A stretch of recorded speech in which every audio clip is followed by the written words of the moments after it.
Good afternoon.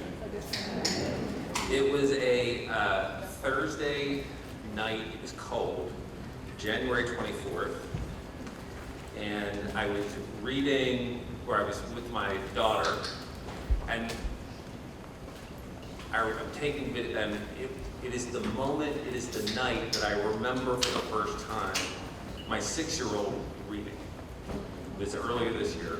My oldest child's name is Tessa, and I distinctly remember I was in a state board meeting earlier today preparing, and I wanted to pull it up because I pulled the video of Tessa reading this kind of Daniel Tiger book, bit of a series of books pressed together. But it's the first time that Tessa picked up a book and read it well, right? So it wasn't just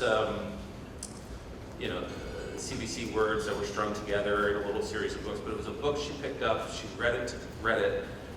She's in kindergarten this year, but it was a special moment in our house. Tessa's our oldest of 3, and it was that moment that it clicked, right? Like 3 days before she was not, and then that Thursday evening she was. And of course, being the educator that I am, I think I sent Carey the video, I sent everyone, but it was such an amazing moment, and such a blessing for my daughter for that moment to happen in kindergarten, to have excellent instruction in her school, aligned to the science of reading, to have supports, to have parents at home where we had a rich literacy environment, and for her, it clicked in kindergarten. And I think a lot about that moment, and I'm waiting for that moment for my 4-year-old and my 2-year-old. And I start that story, just anchoring you back a few months ago for my daughter Tessa, because as the president of the state board, I come to this work as first an educator, and a student of public policy, but really primarily at this point as a parent, right? It has been a blessing for me to walk the walk of educating children, the 900,000 across the state, while I am in the process of partnering with schools in Baltimore City to educate my own children. The day I was sworn into the state board, or it was the day after, my 3rd child was born. So I can mark that time exactly. I've been on the board for 2.5 years. I have a 2.5-year-old at home.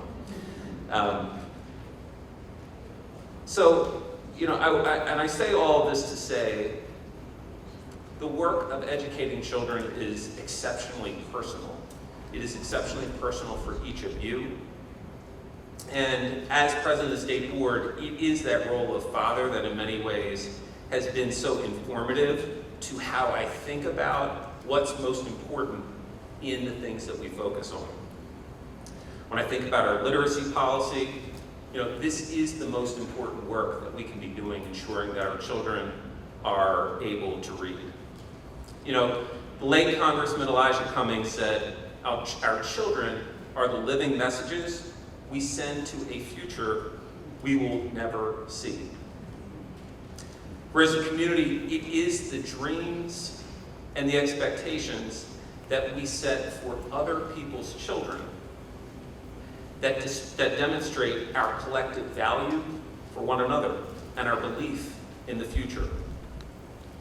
And so the question is, how might public schools, those that we design for other people's children, match the expectations, hopes, and dreams that we set for our own?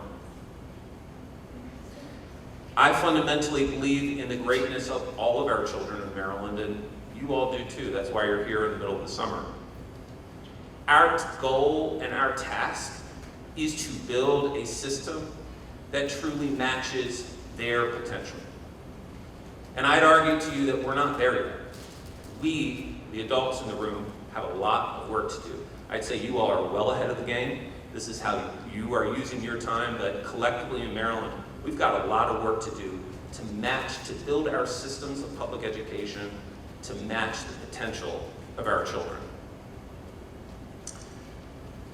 It is said in education, we teach who we are. And it's this idea that, we teach standards, we teach curriculum, but at the end of the day, fundamentally, we teach who we are. And I think the important piece here and how that applies is you can only lead teachers in your building or in your school system. You can only lead students in your classroom to the extent that you yourself are exceptionally knowledgeable on how to teach children to read, and how to do that well, and how to support them when they're struggling, and how to help a group of people do that. So I say to you, congratulations, and thank you for your leadership, for being here, for your enriching yourselves, because you cannot teach and lead beyond the knowledge that you have. So equipping yourself with the science and the evidence, and not just the knowledge of it, but how to implement that. Congratulations to you, and thank you for your leadership and your commitment. I think it's hard right now to think about and talk about public education outside the context of the world that we're living in. And, without saying too much, I think it's clear we are living in challenging times. But I am drawn in times like this to the notion and the deep connection between education and democracy. And the words of John Dewey, they really stick with me. And he says, democracy has to be reborn every generation. And education is its midwife. This is the work that you all are leading in our schools.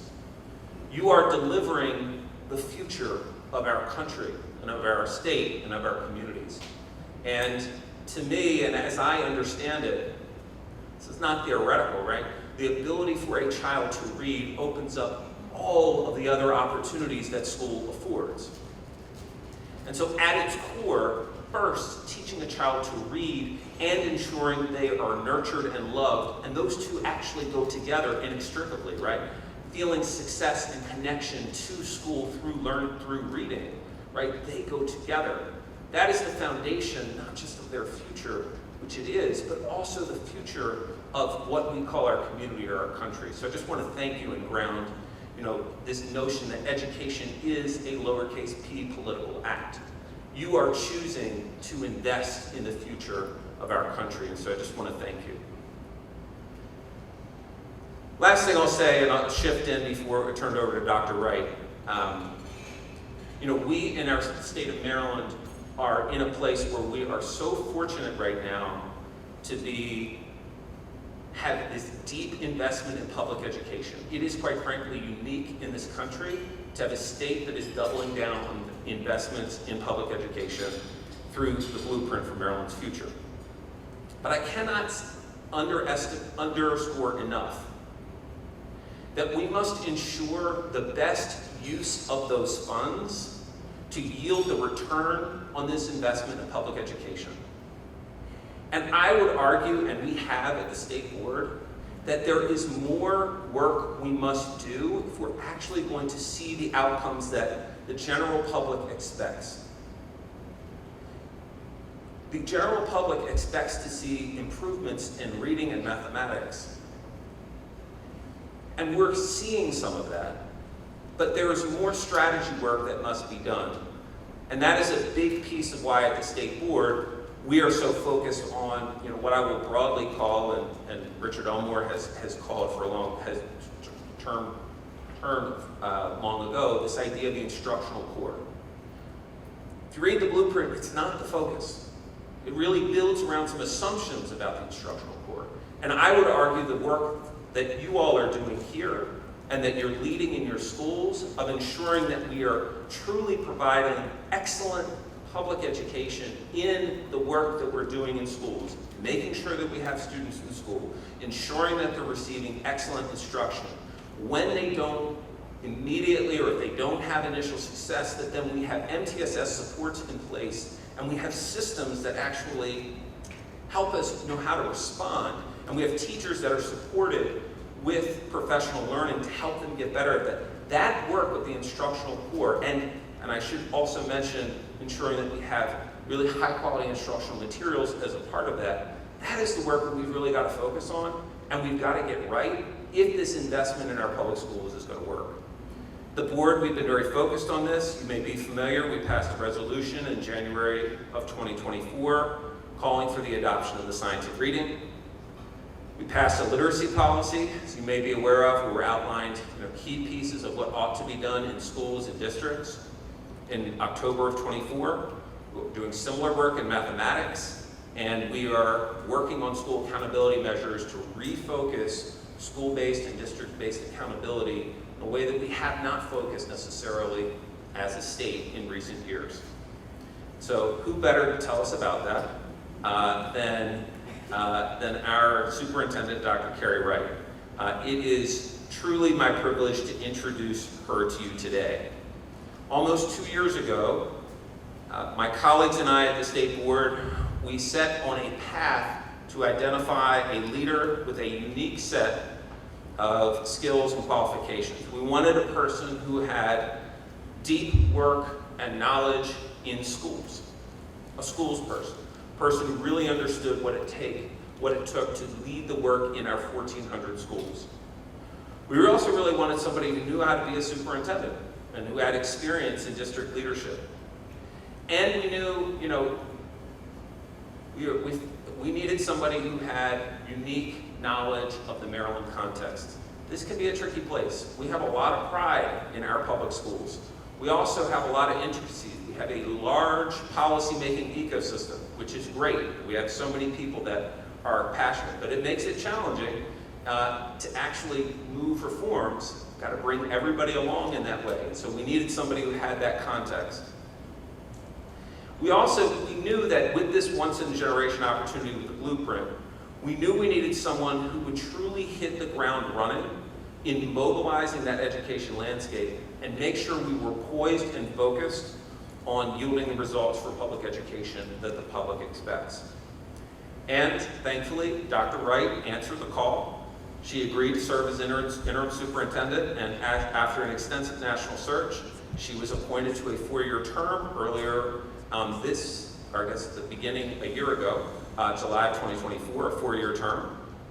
And we truly believe in Dr. Wright that we have found a proven, transformational superintendent and somebody who has deep roots and knowledge of our communities here in Maryland. As you know, she is nationally regarded for her leadership as Mississippi State Superintendent of Education, where she is credited with elevating Mississippi to becoming a national leader in literacy instruction and school-based accountability during her 9-year tenure from 2013 to 2022. She was the longest-serving state superintendent in Mississippi. She led many education reforms, including expansive work in PreK, and saw significant gains not just in literacy, but also in mathematics. You know the statistics if you've been paying attention. Mississippi ranked 50th on NAEP, and by the end of her tenure was ranked 21st when comparing state averages, and with disadvantaged Black 4th graders and those living in poverty achieving at higher rates on NAEP reading and math scores than their peers nationally. Many of us are familiar with the trends here in Maryland over that same period. Literacy scores fell from 2nd and 4th grade literacy in 2013 to 41st in 2022. We're encouraged that in 4th grade that has increased back to 20th in the most recent assessment cycle. But today it is indisputable that Black and brown children in Mississippi, controlling for income, significantly outperform Black and brown children in Maryland. A decade ago, Maryland schools were considered among the best in the nation. And Dr. Wright knows a lot about that public school system, having been a product of Prince George's County and being her teaching career there. She went and served on as a teacher, principal, and special education director in Howard County, and then as assistant superintendent for special education and student services in Montgomery County, all before serving as chief academic officer in Washington, D.C. Then she came back to us. And she has truly hit the ground running since joining us in October of 2023. She has worked diligently to rebuild trust in public education in Maryland, restoring relationships, and leading with transparency and accountability. But most, I'd say, she maintains a deep conviction in the potential of all children. and she is unapologetic in setting high standards and expectations for each of them. She's leading in early literacy, mathematics, accountability, while working with leaders to see responsible and effective implementation of the blueprint. Couldn't be more happy to introduce to you and welcome to the stage our Maryland State Superintendent of Schools, Dr. Carey Wright.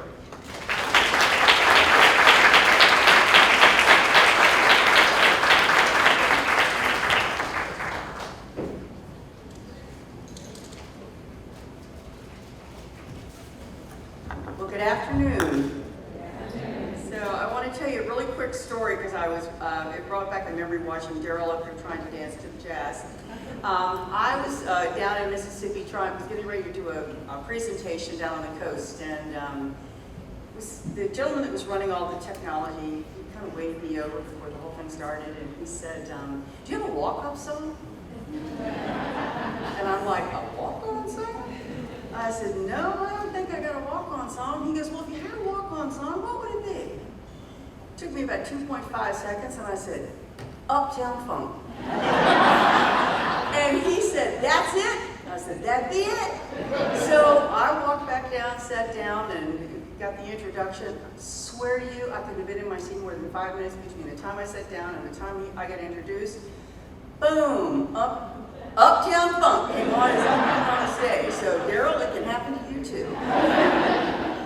But it is an honor to be here today at the close of your Literacy Summit, and it's so nice to look out and see so many leaders, and I use that term very broadly because I don't care where you are and where you're functioning in education, whether you're a principal or you're at the district level or you're at higher ed, you're in the classroom, you're a curriculum specialist, it doesn't matter. You're all leading in your own capacity and looking to try and improve instruction across our state. You know, I've been asked, what does a successful system for literacy look like in Maryland? And people are always wanting to know that. What does that look like to you, Dr. Wright? What are you thinking? So I'm going to tell you a little bit about what I think. You know, over the past 18 months, we have really been working very hard to build what I'm going to call a very strong foundation that is easy to communicate, clear to understand, and transparent of what we want for all of our children. And as Dr. Michael said, the board passed a resolution in January of 24 to ensure that the science of reading was going to be taught in all Maryland public schools. And that was a big move. Our state board has been leaning in very heavily with policy, and I'm really very pleased with that. And then last fall, we followed that up with what I think is a very comprehensive pre-K through grade 3 literacy policy. And it really does outline what we want schools to be doing, what we want teachers to be doing, what we want parents to be doing, et cetera. And I think that we are now in the process, because we've been asked this, I'm going to tell you, it's in the works. We've been asked, we need an adolescent literacy policy. And so I can stand here before you and tell you that we are now working on an adolescent literacy policy, and we will be reaching out, obviously, to stakeholders, across the region. Thank you, thank you. It's needed. I mean, it's great. You know, you've got little ones that are still struggling in reading even after they get out of 3rd grade, and we've still got them in our middle schools and our high schools. And we want a developmentally appropriate way to address those literacy needs regardless of their age. But policies alone can't teach children to read. And that's where I call the magic in the classroom. You know, that is, my eyes are teacher eyes. Once a teacher, always a teacher, and my thought immediately is, when anybody brings up an idea, like, what's that going to look like in the classroom, and what are we asking our teachers to do? And I think for me, the literacy vision really does start with pillar 1. And I tell everybody, there's a reason that early childhood is pillar 1. There's a very clear reason. Those of you in education know, that's where the groundwork is laid. High quality programming with little ones. And our pre-K expansion program has really done an amazing job. We've worked very hard at expanding the number of seats. We've increased by over 50% the number of children that are in our pre-K expansion classes. And also we're working on our Maryland early learning standards. Because the one thing that I've said to the team is so important that there be a continuity of standards starting, I'm going to say, at birth through grade 12. We don't want there to be one set for one age and another set for another age. We want it to be developmentally appropriate, but we want teachers to see the continuity of what that looks like from birth through grade 12. And I think the one thing that you will, those of you that know me, those of you that get to know me, and Dr. Michael mentioned it, I am absolutely relentless in a focus on student outcomes. To me, that is what we are here to do each and every day. I have never viewed what I do as a job. I have really always viewed my work, to be honest with you, as a calling. Because parents are entrusting their children to us each and every day. And for those of you that are parents, you know what that feels like. I had 2 daughters, and I'll never forget the day that I handed them over to the public school system in Maryland, the Howard County Public Schools, and was like, boy, I hope they love them as much as I do, right? I hope they take care of them as much as I do. And that's what all parents want for all children, regardless of the circumstance that they come through. So for me, it goes back to classroom instruction. It goes back to making sure that there is a coherent system in place in all of our schools and in all of our districts. And making sure that we are providing high quality, evidence-based literacy instruction, producing proficient readers. And you know and I know that should not depend on where children live or their circumstance in life. This work is not theoretical. There's a lot of theories around how we go about approaching literacy, but to me, this work is operational. We've got the research.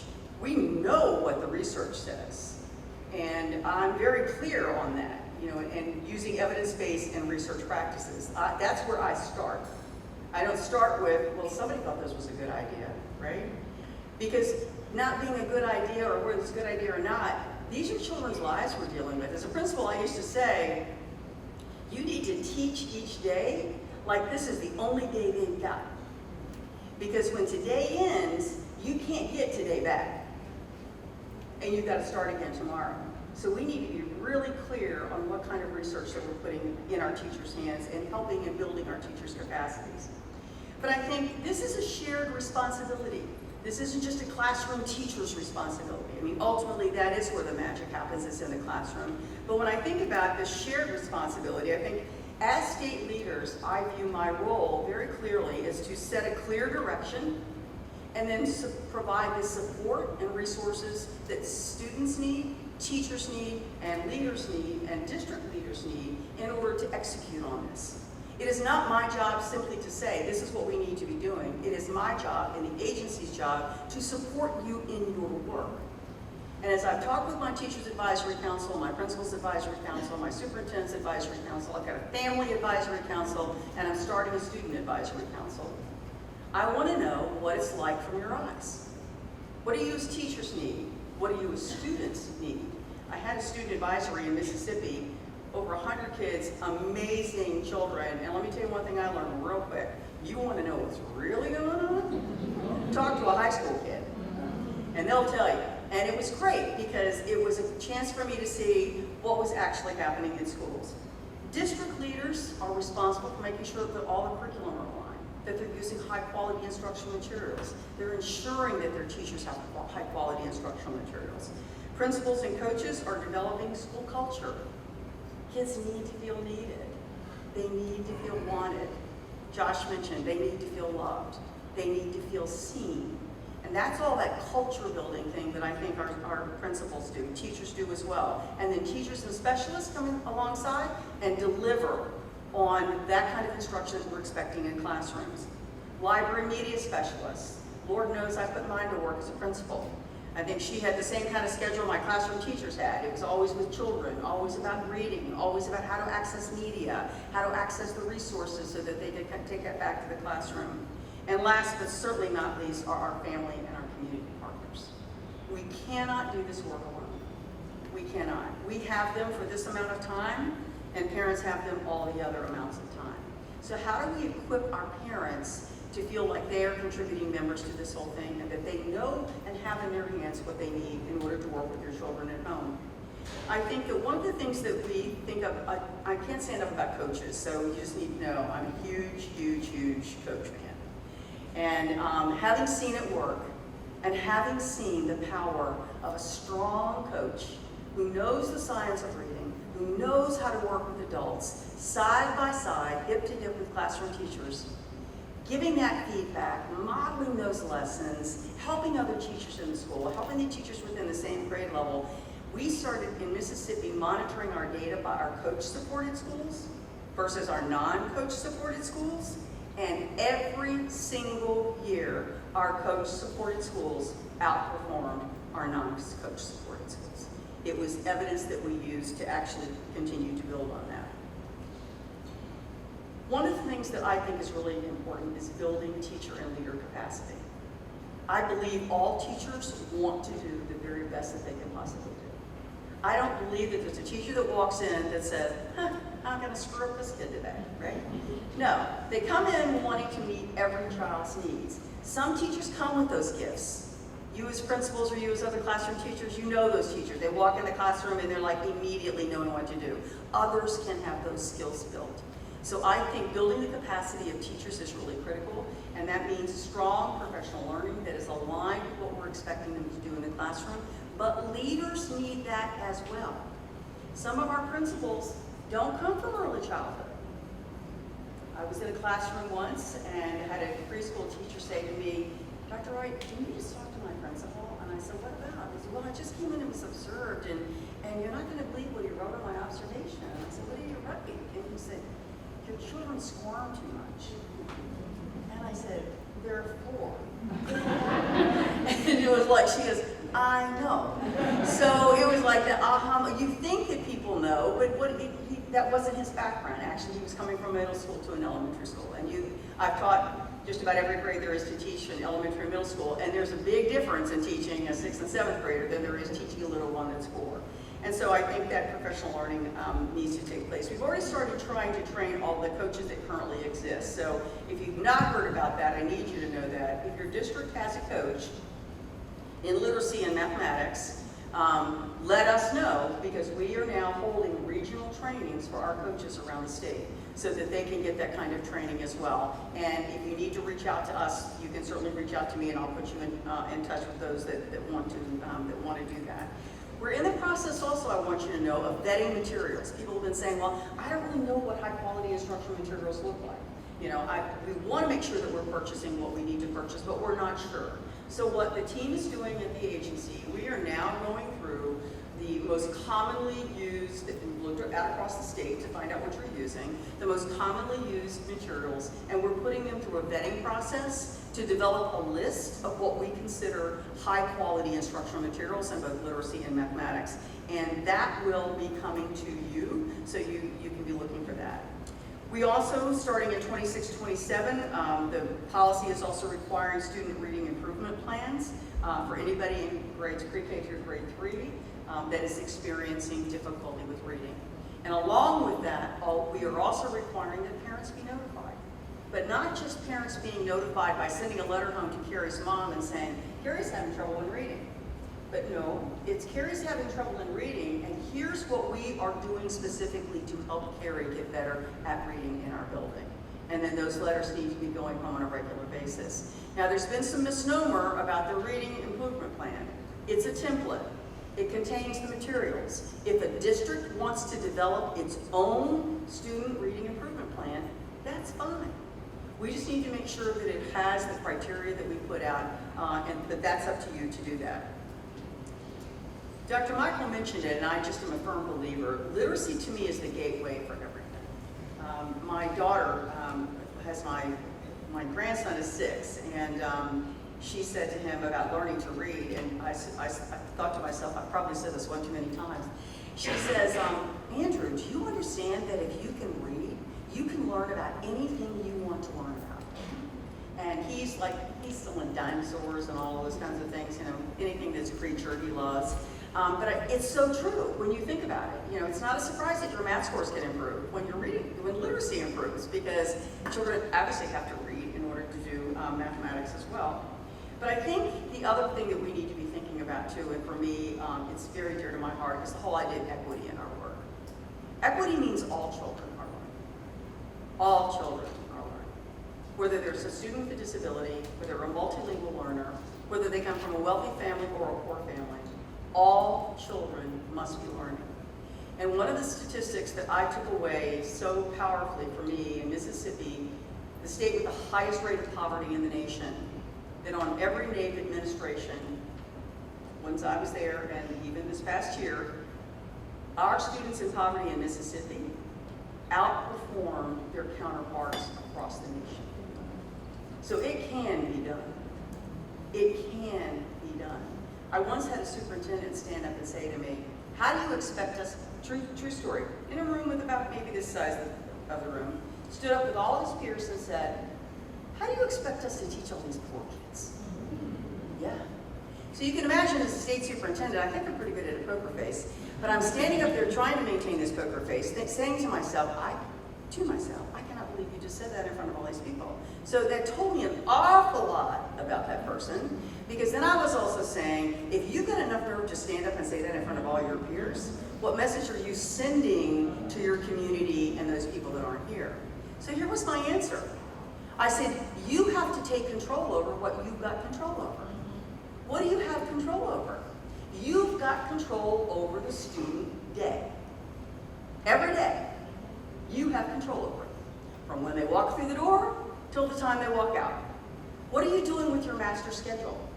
How are you scheduling children, and how many minutes are you providing for them for literacy and for mathematics? How are you providing time for intervention? That's what you've got control over. I can't control what happens to children on the weekends, nor can you. But you can make that the very best day they can ever have, and that's what you take control over. And I think we have to embed equity in every single thing that we do. Every layer of our work has to reflect the many children that we serve around the state. And they all come from varying backgrounds. Some children walk through the door and you know those kids. All these experiences, all the vacations they've been on, all the things that they've seen and done, all the field trips they've taken with parents. And then there's those that probably are lucky to have made it out of the neighborhood. When I was in DC, there were some children I knew had never been out of the ward they lived in. And think about all that's available in DC. But the same is true here in Maryland, the same is true in Mississippi. And I think we need to make sure that we are providing all of that to all children. And if not, then we need to be bringing it into our classrooms, what we can't take them to see, and how do we manage that. We just approved our English language arts standards yesterday. Hip, hip, hooray, yes indeed. So for those of you that provided a lot of input, I've said to my team, this was a labor of love, if there was ever a labor of love. It was getting all that input, making the edits that needed to be made, making the changes that needed to be made, but it is now up and running. And so they set very clear expectations, they're very actionable, I think they're very transparent. We've tried to reduce the amount of jargon so that no matter who picks it up and reads it, if a parent reads it, they'll totally understand what you're trying to do. Our math standards were also approved yesterday, so that was another huge piece for us. So we've got great things happening at the state level, and also we are getting very excited about our Comprehensive Literacy State Development Grant that we won from the feds, and that is going to produce a lot of really wonderful things happening across our state as well.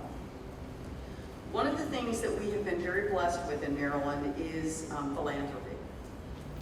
People are looking at Maryland. They're looking at Maryland to see what's happening, what's going on, how can we get involved. And so the first philanthropy that reached out to us was the IBIS group. They gave us $6.8 million for all teachers and leaders to have access to courses grounded in the science of reading for free that are self-paced and will count toward your recertification. So if you have not heard about that, I would strongly encourage you to reach out to and let your friends and know about that as well. Right after that, we had folks from the Walton Foundation. They have now given us money to start more coaches, to start around the state, statewide coaching in both math and reading. Arnold Ventures said, how can we help you with high dosage tutoring? So they've come alongside in some of our lowest performing schools with high dosage tutoring.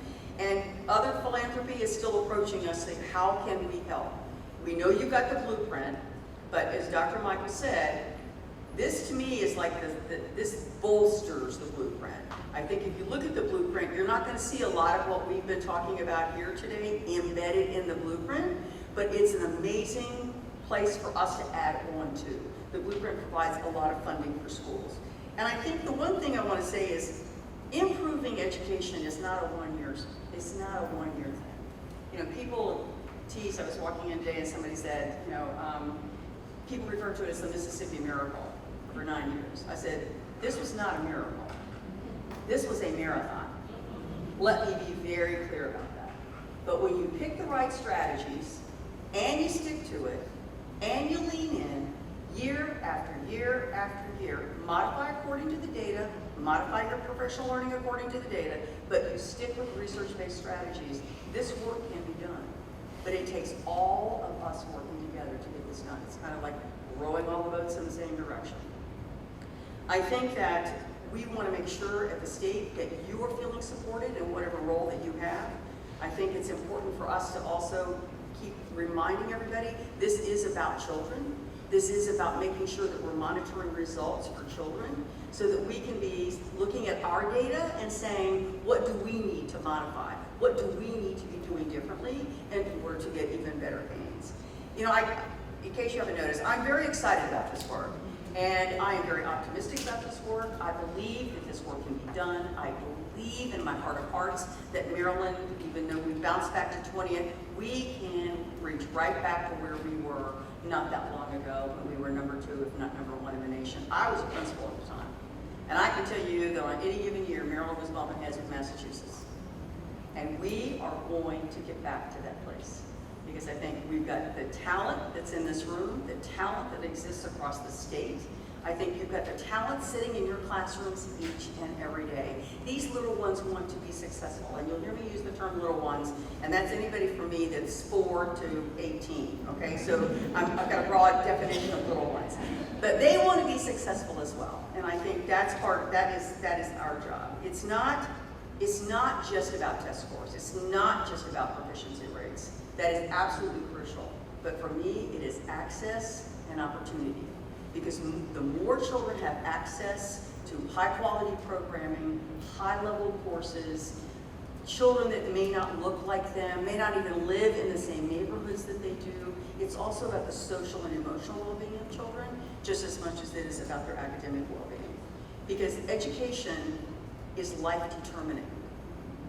I mean, think about that. It is life-determining. You're here because you got a great education. Somebody cared enough to make sure that you were getting the education that you deserve. It's our job then to make sure that all those children who may not have had the support that we have had in our past, to have the same support to get to where they want to be in life. And I believe in the capacity of children. I think it's limitless. I'm a firm believer in setting high expectations because I believe if you set low expectations for children, that is all you're going to get. But I believe that as a principal. If I set low expectations for teachers, that was all I was going to get. I liken it to, I tell the story about my girls that were both involved in travel and soccer, and they both played on very high-level teams. But inevitably, if we played a team that was worse than we were, the team did what? Played down to their level. Every single time. Drove us as parents crazy. But when they played a team that was better than they were, they rose to the occasion and played that high level. It's the same thing with children. Children will do and can do what you tell them they will do and can do, and support them to get there. No doubt about it. And so I say thank you for this opportunity, not only to serve this wonderful state, but thank you for the opportunity to come and speak to you. And please know that my office is open to you, the agency is open to you. If there's something that you need and that we can do for you, please don't hesitate to reach out. This is what I call teamwork. This is not a me work, you work, it's a teamwork. So thank you, and thank you for having me. Appreciate it.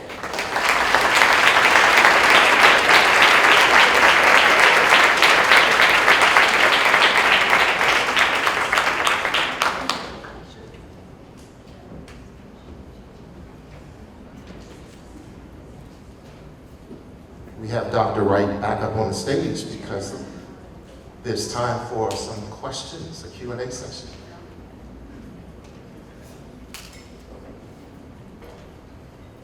No questions. There gotta be questions.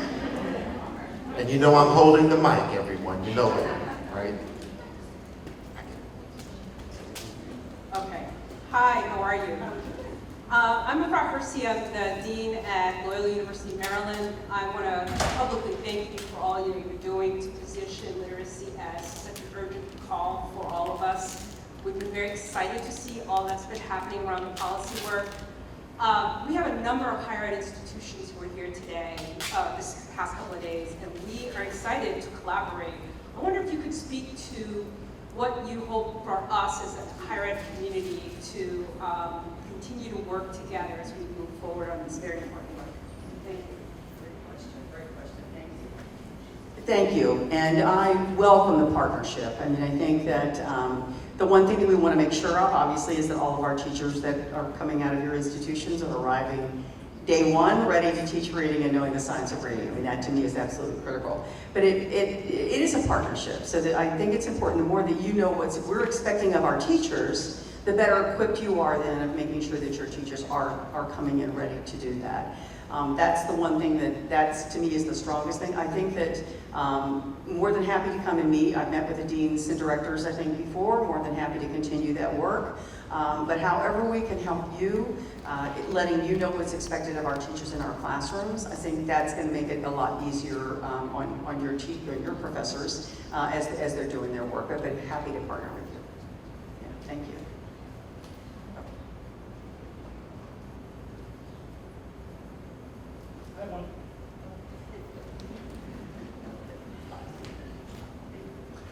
This may be a little home cooking because I do work for MSD. I work for Dr. Wright. Yes, that's what I'm saying. It works for me. But she had mentioned something about the social emotional aspect of children, and I have the opportunity to be in a lot of classrooms and interview students. And just last week, I interviewed a student in a summer math program who didn't get what they needed during the normal school year, so they had to do some summer work. And I was interviewing her on camera, and it was all going great. And then she just kind of broke down in tears, crying on camera. And she said that the main reason that she felt she was here was because she couldn't talk to her teacher about the problem she was having. She'd be afraid to ask a question in class. She'd be afraid to say she's behind. Not only because of the responsibility for the teacher, but also her students. So my question to Dr. Wright is, what can teachers do to improve the social emotional connection between the teacher and student? Yeah, you know, little ones come in bearing a lot that we don't know. And, but think about it, so do adults, right? And so I think that that's the reason I think that building a strong culture is so important. But there are things that teachers can do, and I remember that teachers that work for me sometimes would start what they call a personal journal.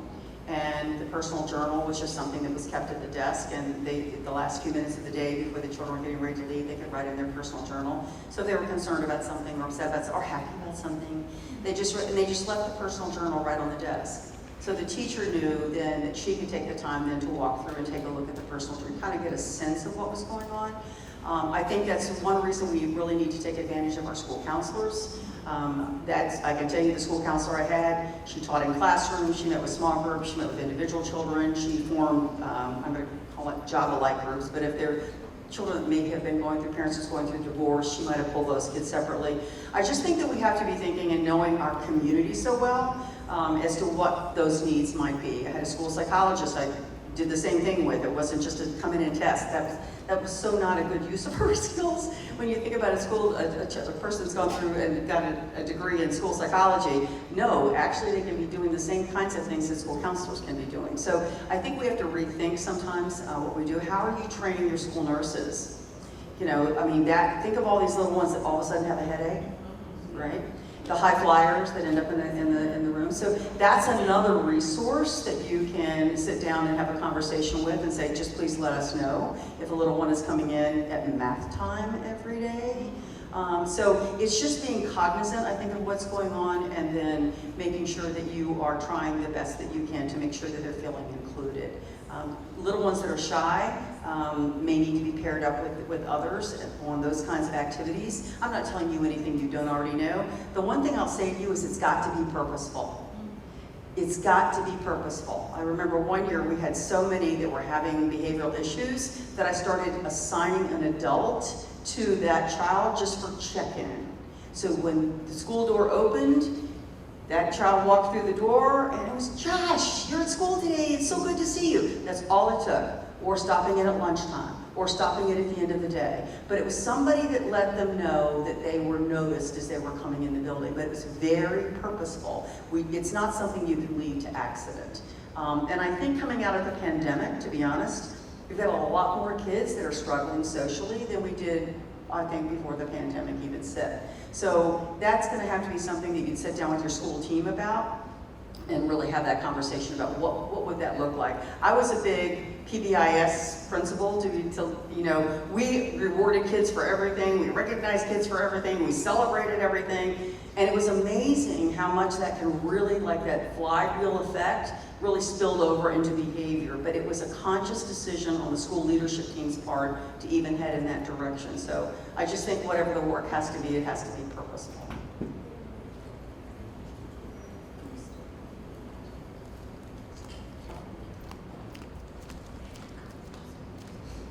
Hello again. And thank you so much for what you shared today, and just thank you for leading the state in these initiatives. My question or comment is a follow-up to my colleague from Loyola and these opportunities to collaborate with our PK-12 partners. My name is Ebony Terrell-Shockley. I'm the Associate Dean here at the College of Education, and I'm also the Vice Chair of the Professional Standards Education Board. And I wonder and hope that there are more opportunities for our PK-12 partners. I'm a former biology, ESOL, special education, and reading specialist, which is also why I'm here. And I just think about how we don't get to do this and how amazing it is to get to do this. And I wonder if there will be opportunities at the state level to come together like this, even if it's, virtual, and we figure out how we can make it work in that way, because I know it's difficult to travel around our state. But I invite you to just think about ways that we can continue to partner, not just in literacy, but also in mathematics, because I believe, based on what I'm hearing from everyone in the room, and also what you shared and what Josh started out with us today, that this feels good, it is good, we're all learning from each other, and having something like this as a regular occurrence, I think would be most beneficial. So that's my comment/thought. So thank you, Dr. Wright. Well, I think that's a great idea, so I'll take you up on that. Let's seriously, maybe what we need to do is just to get together a small group of folks and figure out what would that look like and what level of frequency, but more than happy to have that kind of collaboration on an ongoing basis. So I think that's a great idea. So you may have lifted it up, and your partner over here is giving it a second. So yeah, absolutely. So just, why don't you take the lead to reach out to me? Okay, and then we can gather some more people on. That's a great idea. Thank you for that.